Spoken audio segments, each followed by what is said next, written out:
உருவத் திருமேனிக்கும் மூலமான இருப்பிடமாகிய சிவபெருமானை அறிந்து வழிபடுவதற்கு அடையாளமாக விளங்குவது சிவலிங்கம். காணாத அறிவினுக்கும் உருவினுக்கும் காரணமாய் நீனாகம் அணிந்தார்க்கு நிகழ்குறியாம் சிவலிங்கம்.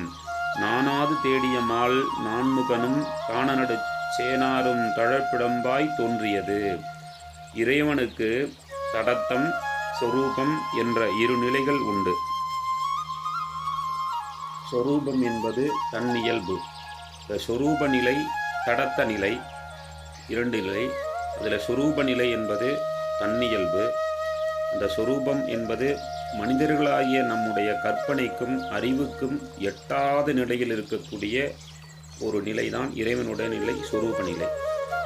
நாம் உணர வேண்டும் என்பதற்காக கற்பனைக்கு எட்டாமல் இருக்கக்கூடிய இறைவன் கற்பனை கடந்த சோதி கருணையே உருவமாகி அப்படிங்கிற வகையில் அடுத்த நிலைக்கு இறங்கி வர்றார். அதான் தடத்த நிலை.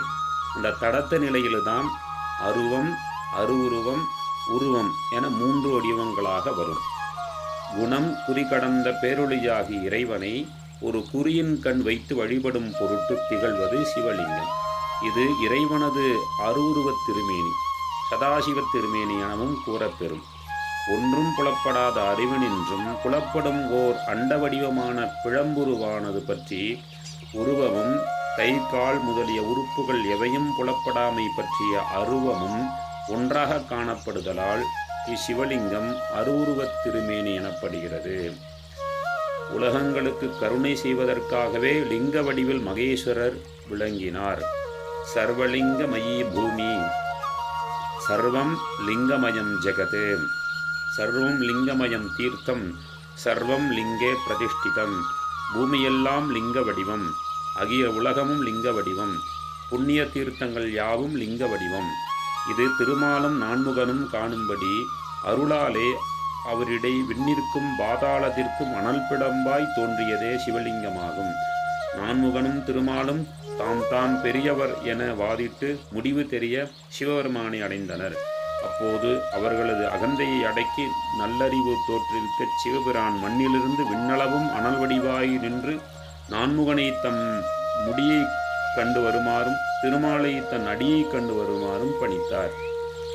நான்முகன் அன்னப்பறவையாய் வடிவெடுத்து விண்வெளியில் பறந்து சென்று திருமுடியை காணாது வந்து கண்டதாக பொய்யுரை பகன்றார்.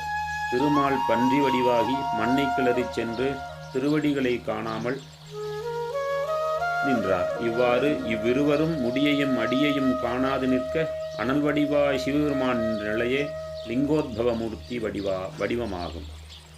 இப்பழைய வரலாறு கண்டு நிகழ்ந்த இடம் தமிழகத்தில் பஞ்சபூத தலங்களுள் அனல் வடிவாய் சிவனுரையும் திருவண்ணாமலையாகும். இதனால் திருவண்ணாமலையில் தோன்றிய இவ்லிங்கோத்பவர் அண்ணாமலையார் என்றும் குறிப்பிடப்படுகிறார்.